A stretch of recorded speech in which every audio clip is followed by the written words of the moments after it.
tonight, a funding freeze to programming through the USDA is affecting what's known as the 1890 program. It provides free tuition and fees to students studying agriculture at one of 19 colleges. One of them is here in South Carolina. It's South Carolina State. Watch Fox's Marsharia Adams has been digging deeper into what it means for students here in South Carolina. I've always had a love for agriculture.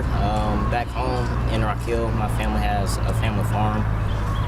And I come from both sides on my family of farming, so I just have a love for it. Austin Henderson is a second-year agriculture student at South Carolina State. He wanted to study agriculture his whole life, but now that the USDA has cut funding for a tuition program for ag students, he worries about what comes next. Well, I mean, I put 2 years in it so far, and that's a lot of time and money put into something that you want to have a big outcome with.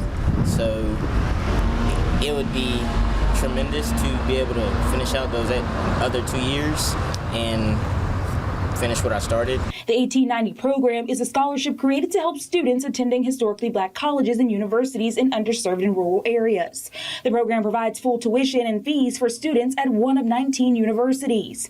The suspension follows a funding freeze from President Donald Trump. Officials say the freeze will help assess if spending aligns with the president's executive orders on hot-button topics like climate change and diversity, equity, and inclusion. Henderson says he may have to finish his degree somewhere else if the funding freeze isn't lifted. The question right now, I mean, talking with my mom, we did think about transferring to a cheaper school because, I mean, yeah, it may be a good program, but at the same time, if you can't pay for all the tuitions on top of books, there's no point in struggling to get through to do it. According to the State Department of Agriculture, farmers in South Carolina account for nearly 300,000 members of the workforce and bring in nearly $52 million annually for the state. The governor says he's committed to making sure students have a shot at education. The state's commitment is that, as it has been, and that's to see that tuition stays down.